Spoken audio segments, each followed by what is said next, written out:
Welcome to the SAFeTy Chronicles, exploring how to keep people and pets safe from the cycle of interpersonal violence. I am your host, Allie Phillips, founder and CEO of Sheltering Animals and Families Together, the SAFeTy Program, a nonprofit organization working with domestic violence shelters to eliminate the pet housing barrier to safety.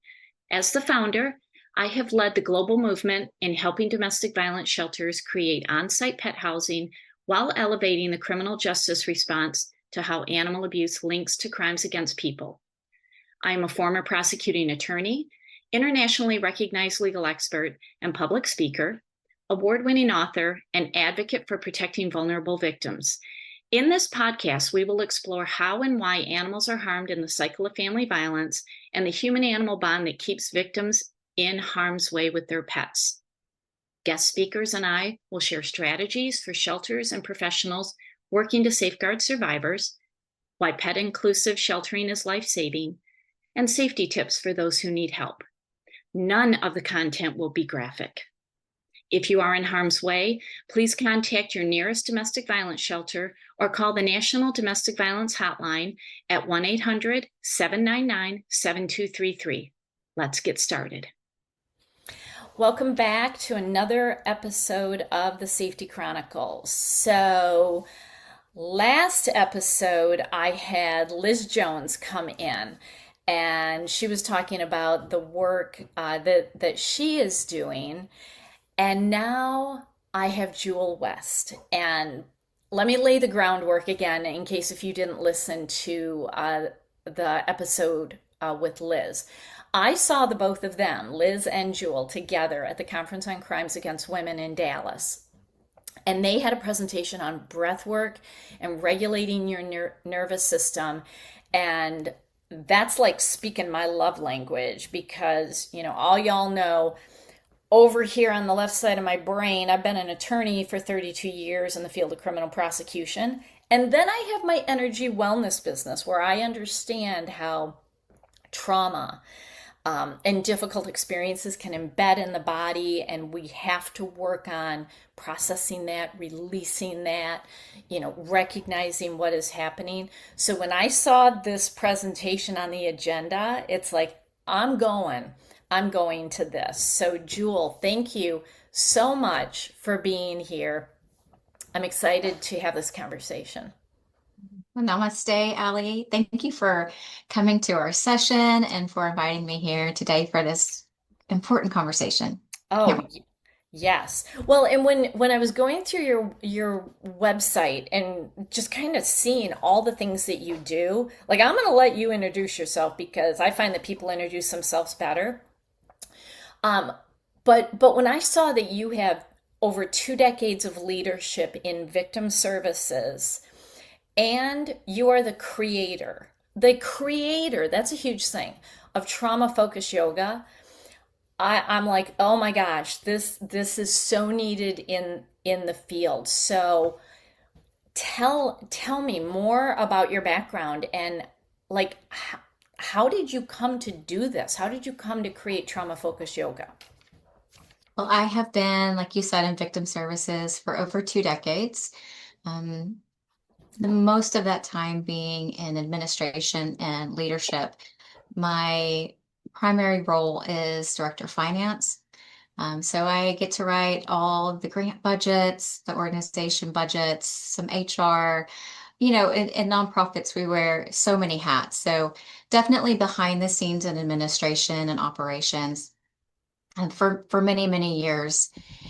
And in my role as the director of finance and doing all this operations, thankfully, I was not necessarily the first in line to meet the clients and hear their trauma narratives and their trauma stories. But I can definitely speak to the days that the whole office just felt really, really heavy because of the victimizations that were presenting that day and the effect that it had, not just on our staff, but the whole multidisciplinary team that responds. And then the other flip side to that is I'm also been a law enforcement wife of more than 25 years, married to a combat veteran with complex PTSD. So all around me, I was surrounded by different types of trauma. I had experienced a great loss of a loved one in my life, and I found myself a few years ago just kind of spiraling into anxiety. And from the outside looking in, I had it all together. I have a beautiful life. I have a beautiful family and children, and just very happy. But for some reason, underneath all of this, I was spiraling into a mental health crisis. And this led to panic attacks. I don't know if you've ever had a panic attack, Mm-hmm. um, Yes. but it feels like you're going to die. And so Yeah. I found myself having multiple panic attacks a day, and my nervous system was just in overdrive. Um, I went to the hospital emergency rooms. I even did an elective hospital stay to try and get on some medication, and nothing really seemed to work.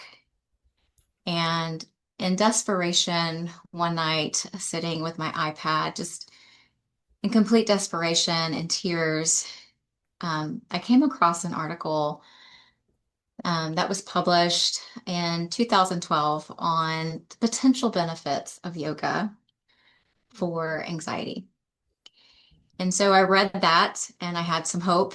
And I live in rural Texas and we don't have a yoga studio close. My closest yoga studio was a 50-minute drive. Mm.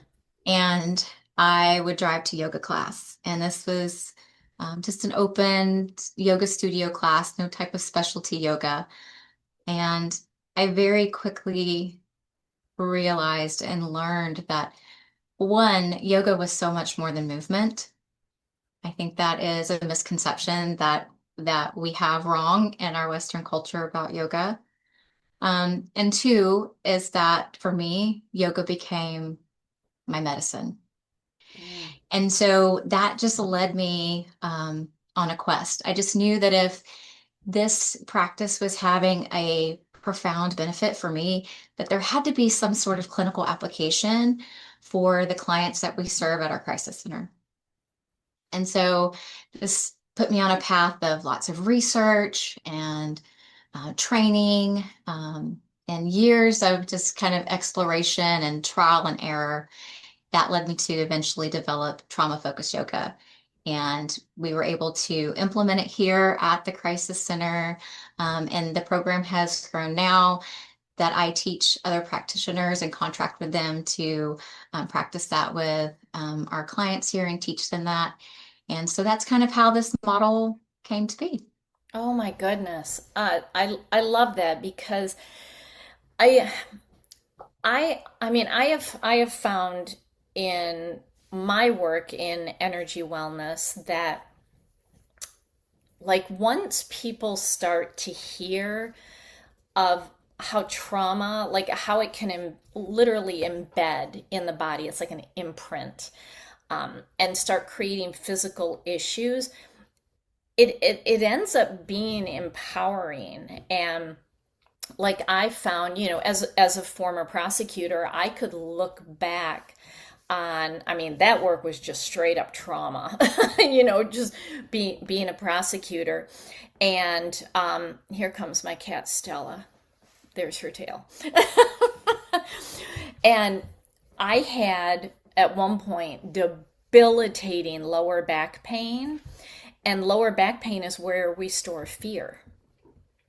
And I was working on some really scary cases. And even though I couldn't be afraid, like you said, it looks all fine on the outside, but on the inside, those are the people we need to check on, the ones that look all put together. Mhm. I had so much fear of, because I was actually prosecuting, it was a mafia case, Ooh, and I was terrified. And I was terrified for all my witnesses, and all of a sudden I had lower back pain. you were masking it up. Yep. You were masking, and your body was screaming out to Hmm. let me let this fear out. Yep. And as soon as the case was over, guess what disappeared? Your back pain. Exactly. And, and even back then, I didn't really make the connection. Um, like I would have a lot of grief with cases. I mean, I worked on a lot of domestic violence, child abuse, animal abuse. I mean, those are really my specialties, how those all link together. And I noticed when I was working a really difficult case and really working with my complaining victim and just like I'm in it with her or him, all of a sudden I'd get bronchitis, I'd have respiratory issues, and when I learned that grief settles in the lungs, then it's like, okay, there's something to this. I need to learn more. And so, I mean, this is why I'm just so fascinated. Like you said, yoga is more than movement. So talk about that. Like, can you talk about how yoga is more than movement, and how your trauma focused yoga is different than your traditional, yin yoga, flow yoga, that sort of traditional yoga. Absolutely. So yoga is a system that was developed thousands of years ago by spiritual leaders.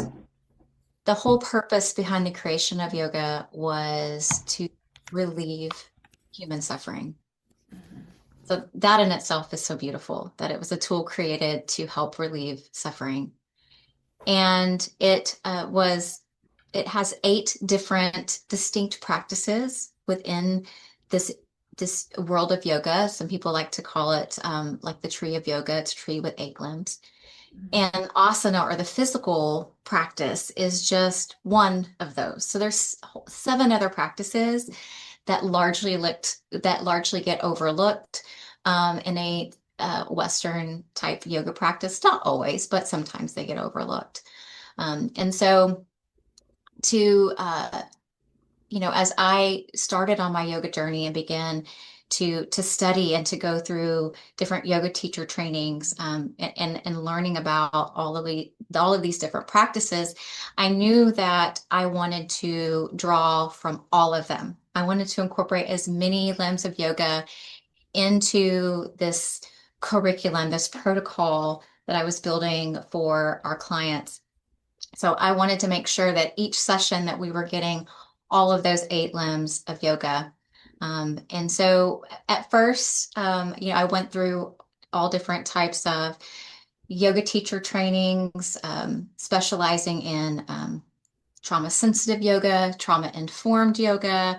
Um, there are different kind of within the yoga world, there are different like degrees of specialization when you talk about doing trauma work and yoga work. And so kind of this broader piece is yoga, which all yoga are considered somatic practices. And then you kind of move down into trauma-informed yoga. And going to a trauma-informed yoga class looks largely like a regular group class, but the teachers have gone through specialized training. They know that based upon percentages that there will be people attending in their class that have been trauma survivors. And so they know, they get some cueing techniques. They learn some ways to hold space for those trauma-informed classes.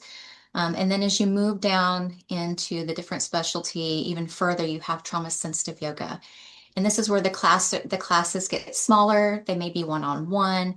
They're adapting the complete practice based upon to treat the trauma. And then at the tip of this specialization is trauma-focused yoga. And this is clinically integrated. So everyone that comes into our program has been receiving mental health services through a licensed therapist. And so they do this in conjunction with that. They have to be referred into our program. We're measuring their outcomes. We're doing each session one-on-one. And it's a 10-session curriculum. And on each one of those sessions that they come in and meet one-on-one with their with their yoga facilitator, uh, those offerings for that day touch or incorporate all 8 limbs of yoga in each one of those sessions. And so it's our hope that by the time that they finish these 10 sessions, that they have gotten tools to practice on their own at home, to go out to a yoga studio. We invite them in at that point to join a group class for survivors that we host here. So I think what really sets trauma-focused yoga apart from those other trauma-informed practices on the spectrum is that it is one-on-one. It is in connection with their therapy with a licensed professional, and they're getting that at the same time.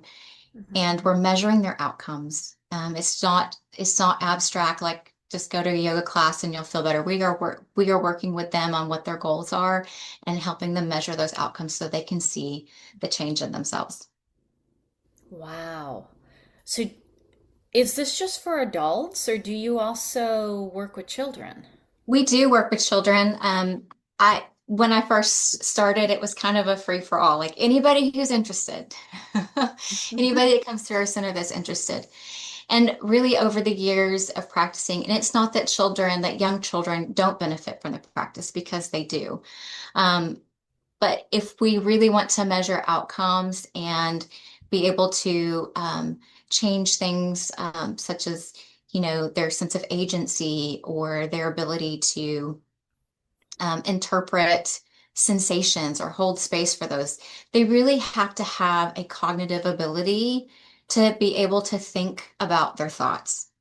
And so for this practice, we found that it really works best for adolescents. So children who are around the age of puberty or older, just because you have to be able to measure change, really be able to think about your thoughts. And so, yes, children, especially teenagers, are some of our favorite people to work with. Oh my goodness. Yeah, I mean, when I think about all of the teenagers that, like, I had to put on the witness stand to Mhm. talk about the horrific things that either was done to them or what they witnessed. Afterward, I mean, I would always sit in my office with my colleagues, and I'm like, there's literally nothing I can do at this point, right? Like, we got our verdict. There's nothing I can do as a prosecutor, and all my colleagues are like, Allie, let it go. You got another 100 cases that you have to process and work on. And there's still some to this day that I think about, and it's like, are they okay? I mean, are they? Because it's so hard. So I love that you can work with adolescents and help them, because and I know I'm preaching to the choir here, but trauma early in life can follow you for a lifetime unless it can be processed. Absolutely. Yeah. So so when you say that that yoga, and that this is more than movement, can you discuss that a little bit more about what you mean by that? Yes. So I'm going to run through the principles of trauma-focused yoga. There's 8 of them. And then Okay. I'll run through the session elements, if that's okay. Oh, I love that. Okay, Yes. great. So the first principle of trauma-focused yoga is interoceptive awareness. We want the survivors to be able to notice sensations from within their body and help them to interpret those correctly. So whenever we've experienced trauma, our ability to interpret sensations and messages from inside of our body can either become muted or quiet, or even really, really amplified. And a simple example of this would be noticing if you're hungry or thirsty. So if we have a stressful day or we're working on a project, like we can go hours before we realize, like, oh, I'm hungry or thirsty, or I haven't even gotten up to go to the bathroom, right? That is our we're prioritizing our work. It's not that we're not feeling it, it's that we've prioritized what's important to us. And so those sensations are muted and kind of go to the background. But when that stress comes up or is relieved, those come back online. Mm-hmm. But with trauma, like I said, it can be either completely muted or amplified in ways that seem very uncontrollable. So we work on interoceptive awareness. We want them to notice the sensation and help them respond to it, what their body is trying to tell them. So make that connection again. We invite them into making choices and autonomy for themselves. So everything we offer is a suggestion. Everything we offer is a choice, um, not just for the different types of asana and postures that we're offering, but other things, even as simple as letting the client come into the room first and set up their mat where it feels best for them. So before the facilitator comes in, letting them come in and pick wherever they want to be in the room and whatever props they feel like they want for the day, or if they want the door open or closed, or if they want music or no music. So letting them make as many choices um, as they can in that space so that they can regain that ability to choose for themselves. And then quickly, like we offer predictability and structure and rhythm. So each class is building on itself. We're teaching tools, we're giving them tools, and then building on it. So they know what to expect next once they get going in the class. We're telling them what's next so that we're providing this rhythm, this structure, this predictability. And we know that trauma causes chaos and unpredictability. And so in that space, in that session, they learn to know what's next, and that helps their nervous system settle. Mm-hmm. Always inviting them into the present moment. So we have a present moment orientation. That's a huge theme in trauma focused yoga, where we're always prompting ourselves back to notice sensations, what is true and real in this moment. So stopping that rumination, we're inviting them back always to the present moment. And we do that through different types of anchoring practices and different types of somatic practices. We're using trauma informed language. So we're picking and choosing the words that we use. Um, for example, we're not going to, I hear a lot of other yoga teachers use the word play. So they're like, when you get into the pose, play with it. And what they mean is to organically move within the posture. But Yeah. the word play for some people could possibly be very triggering. So Mm-hmm. we're just being using trauma-informed language as much as possible, whenever possible. We're only offering whether that be asana and postures and breath work that is trauma informed. So we're not going to pick a posture that may feel exposing or make someone feel vulnerable or feel like a certain part of their body is exposed. If they come in and they present with lots of anxiety or panic, we're going to be offering lots of grounding postures, grounding breath work. So trauma informed offering. Another principle is relational safety. So we want to model with that client what a healthy professional boundaried relationship looks like. Um, One of the beautiful things about bottom-up approaches to trauma treatment, which is true for trauma-focused yoga, is we don't ever have to talk about the traumatic event itself. Yeah. And so that can be true for this relational safety. If they want to talk about it, we hold space for that. But we are developing that healthy professional relationship with them and modeling that for them. And then we use all types of somatic regulation techniques like titration, pendulation, which I don't think we have time to go into today, but those are the 8 principles of trauma-focused yoga. And so all 8 of those principles are in each session element. So each time a client comes in for a session, we have a brief period of orientation. We move into a few minutes of psychoeducation where we are talking about these techniques that they're already learning in therapy. We're just kind of reiterating again some of these techniques to help manage their symptoms. And These also translate to the yamas and the niyamas when it comes to yoga, the psychoeducation portion.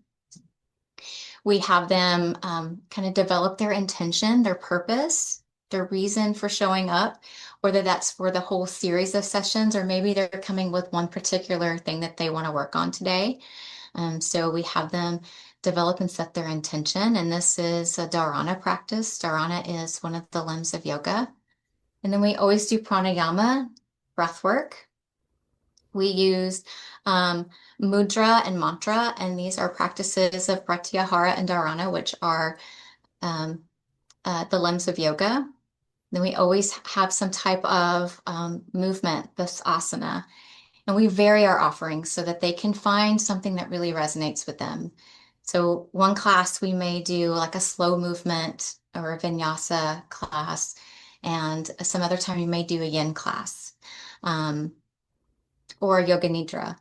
And we always close with a meditation, working on that dhyana and samadhi, which again are limbs of yoga.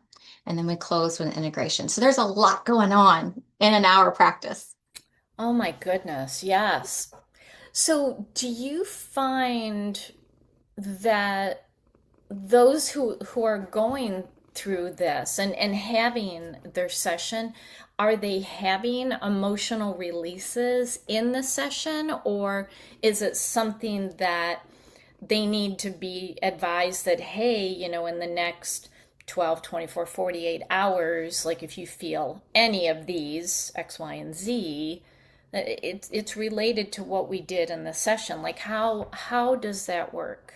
Yes, absolutely.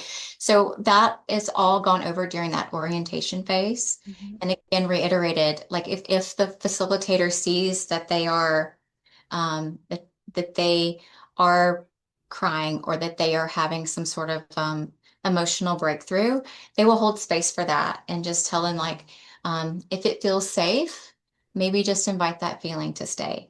Or explore if you feel, I see that you're crying, maybe stay with that just for a minute, explore what's behind that if it feels safe.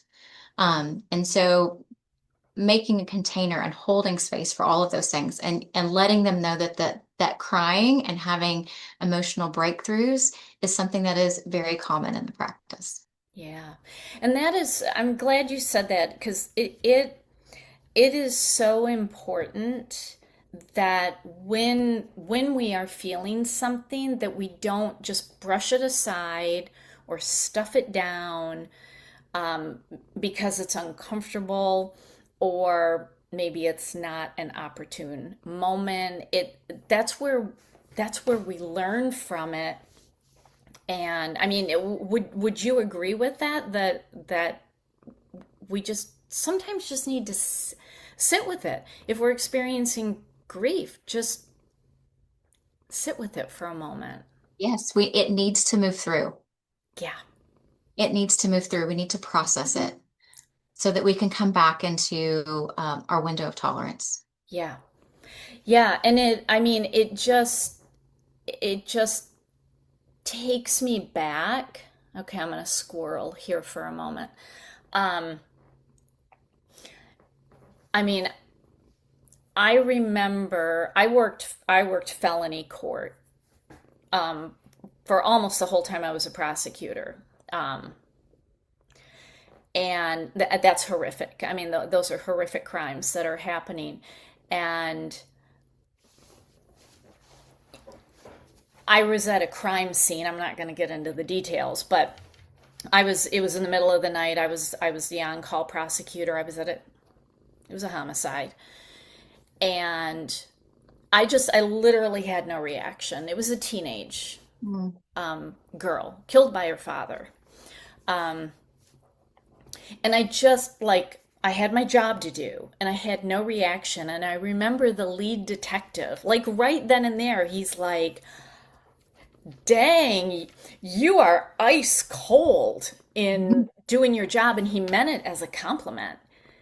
He's like, you have it together. You are ice cold. Like you are drafting the search warrant and like you are getting this done for us. But I didn't take it that way. I'm like, I've always been a very sensitive person. I mean, you play classical music and I'm going to be in tears. And that's when I made the decision, and it ended up actually creating more trauma. Now that I think about it, um, I started volunteering at my local animal shelter. It's like, I mean, I love animals, and it's like I need to get in touch with my softer side. So I'm gonna work with animals, and that was traumatic all on its own. But it brought me to the place where I had to sit with it. I had to sit with what I was feeling, and nobody told me that. Nobody was talking about this back then. This was in the late 1990s. Nobody was talking about any of this. But I just kept telling myself, okay, working with the animals is allowing me to feel again because I can't keep stuffing it down. Because when I stuff down what I'm feeling, what I'm seeing, what I'm experiencing in a career that I love, I have to take Tylenol PM in order to sleep at night. And that's not okay. So it's I had never heard such a thing, and I know a lot of people have not really been given permission that it's okay to sit Mm. with what you're feeling. It's not weakness, it's actually strength. Does that, I mean, is that true? Yes. Okay. Yeah, Yeah. absolutely. I'm glad that you found that the animals are such a great resource for you to do that. Yeah. Yeah. And I mean, I still volunteer to this day. Um, yeah, it just, yeah, it was just so easy. And, you know, and, I ended up creating a therapy animal program for kids going through the criminal justice system. And one of my favorite child advocacy centers is utilizing the program in Tarrant County and in Texas. And it's because of animal. And there's Rudy now. He just can't control himself. Whenever I'm on Zoom, Rudy is here, He's and the star. Stella is here. So, welcome to working at home, where every day is bring your cats to work day, every single day. And now he's going to turn on his little Casanova charm here. But yeah, just and it really, like, my work in the animal shelter is really impressed upon me. Imagine how beneficial this would be for adult and child survivors to have this unconditional love of what Rudy is doing to me right now. Um, but just being able to sit with the emotions and process it, because when you stuff it down, you can't process it. Yeah. Yeah, And it's the survival response in the moment because we've got to do what we've got to do. yeah, And so it's not bad. It's not bad to shove it down in the moment, right. but we definitely need to finish that process. We need to Yeah, let. yeah, yeah. And I think that's so important. And and I have a lot of listeners to this podcast who are professionals in the field. So either prosecutors, law enforcement, working in child protection, working in domestic violence services, or animal protection. And, I'm always telling them, you need to feel. You need to feel. Because otherwise, when you get to retirement, it's all going to come out, and Mhm. it's not going to look good, and your health is going to not be good for it. So when you have those moments, allow it to happen. And that's why I love what you're doing. So it gets me to my next question. So you're in Texas. Do you train other yoga teachers to offer this? So, like, if I'm here in Michigan, so if I'm friends with a lot of yoga teachers, and if I were to say, hey, you all need to connect with Jewel if you want to learn this, is that something that you offer? Yes, I've had the opportunity to train teachers locally. And I am working towards getting a platform and being able to offer at least the first part of the training online. So something that I'm working towards. I've Okay. also had the last couple of years had amazing opportunities to go to conferences Mhm. and have these conversations and see what other people are doing in this work. And so that platform has allowed me to amazing experiences, amazing conversations, just like this one, on, you know, having a program like this is going to look different for each organization and kind of what that would look like. And if you're interested in bringing something like this in, I do a lot of training on what trauma focused yoga is, but also how to fund the program, how to structure these different types of programs, um, how to make them evidence-based practices, and so that you can get funding for it. So my my administration and business work really gives me a unique opportunity to kind of bridge the two worlds. It's given me a really unique platform to speak on. Um, and so, yes, that is something that I want to continue to do more of, is to speak at conferences, to let people know that this is working for us. We've had great outcomes. Um, we've had hundreds of survivors go through the program and have great things to say about it. And it's been largely grant funded, and that.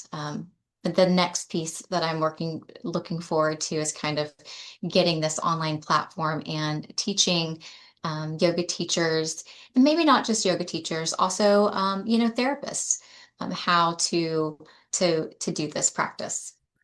So, do you also either now or are you planning on offering anything online for someone who says, I want to experience this. Like I don't want to be a teacher, but I actually want to go through 10 sessions with you. Are you set up right now or do you plan to be in the future?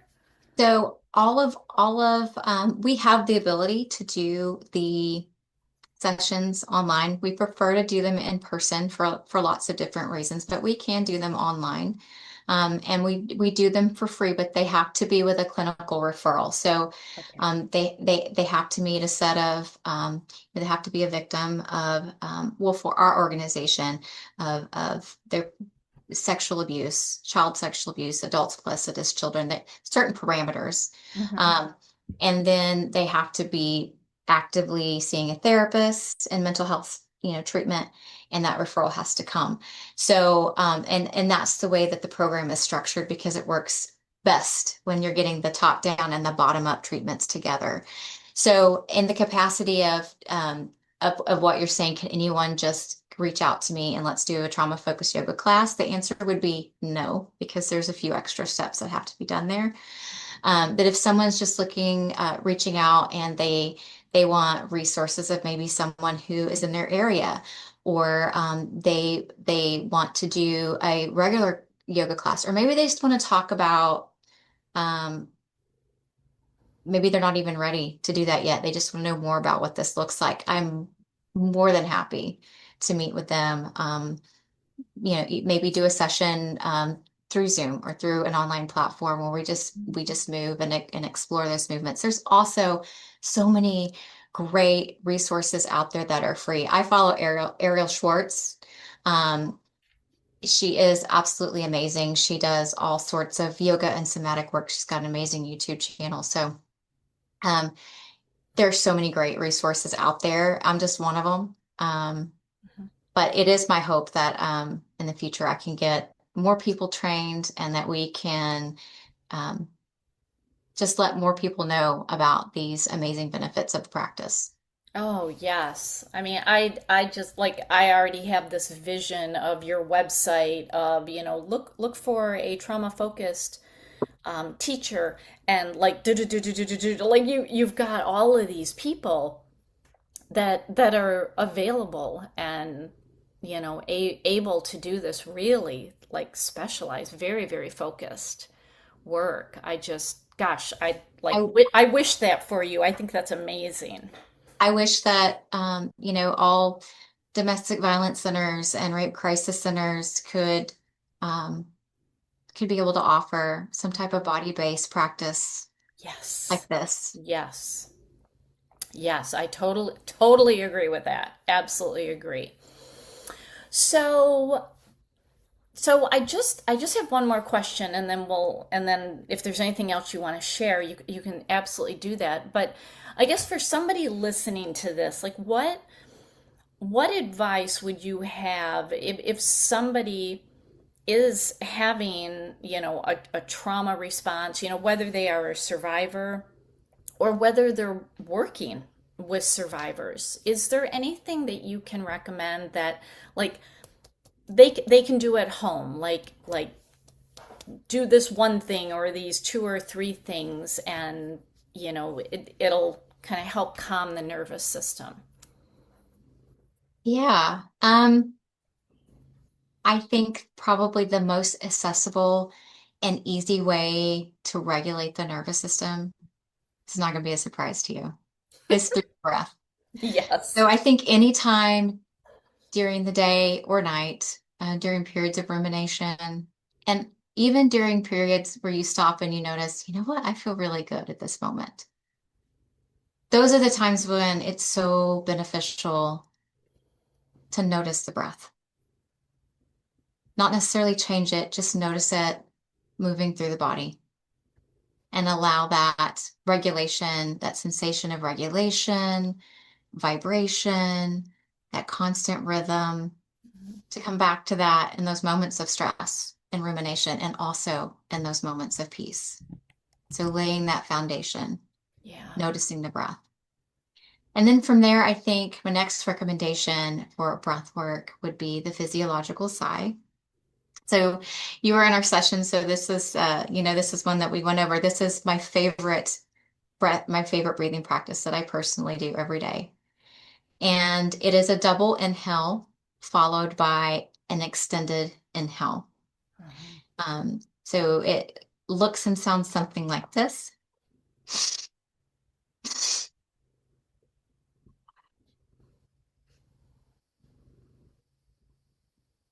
The exhale is audible and it's at least twice as long as the double inhale. Mhm. So 2 to 3 times of that, to just pause and notice, reflect on what that does for your nervous system.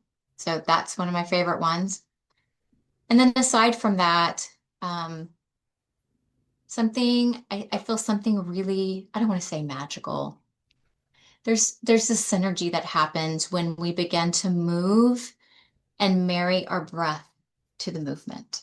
Mhm. So whether that be, in yoga, when you're choosing a pose and you're inhaling as you expand and you're exhaling as you come back down, or whether you're running and you're finding you're matching your your breath to each time your foot hits the ground.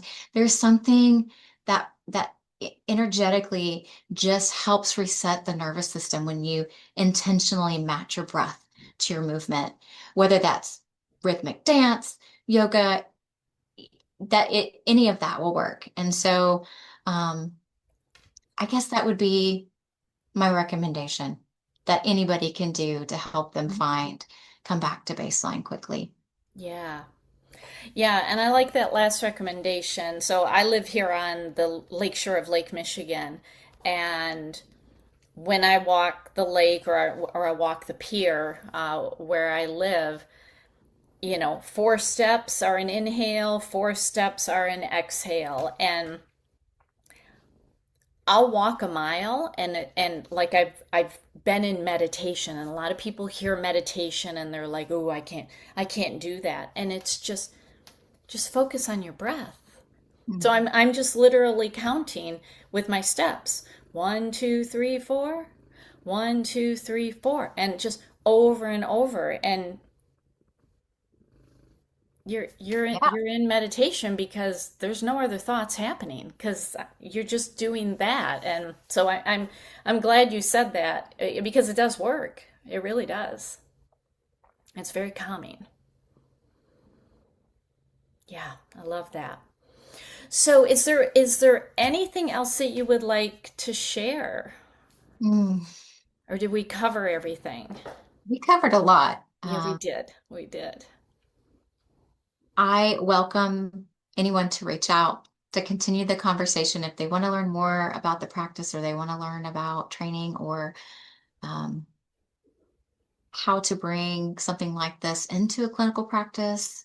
And they need some help maybe um, getting that into their strategic plan from an administrative perspective, reach out.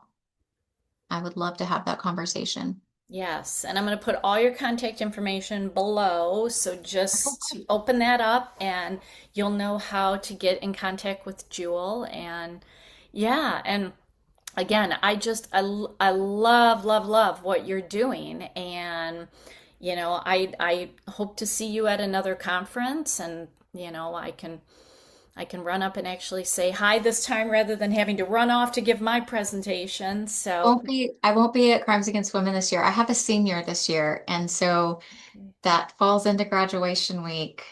So, Oh, okay. yeah. Yep. Well, thank you so much. This was just so informative. And for those listening, I hope you were able to take away something to just help yourself feel better because we're all entitled to feel the best that we can. And for those who have been through difficult experiences or are working in a field full of difficult experiences, you also deserve to feel the best that you can. So thank you, Jewel. I really appreciate You're you being welcome. here. Thank you, And Allie. and so does Rudy and Stella. They love your voice. They came right in. They're like, "Hey, who's this gal? We need to listen more to her." All right. Well, thank you everybody for listening, and we'll talk to you next time.